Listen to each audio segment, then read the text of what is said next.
Alright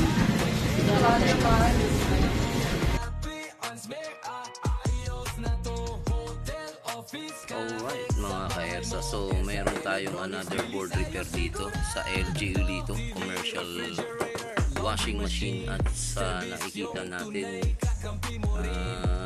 medyo putol na yung mga layout at nagkadikit-dikit na yung mga tawag ito, yung sahinang niya. So ayusin muna natin ito mga ka-ERSA, and later update natin ang client. Mga ka-ERSA, so update na natin si Sir Miong. Ito na yung update ng board niya, so saksak na natin. Yan mga ka-ERSA, may power na siya. So all goods na to. Update na lang natin si Sir. Yan.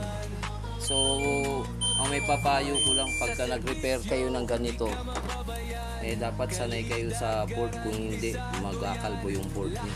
Ng appliansiya ayos na sa ERSA Electronics, tulay sa panaginip mo.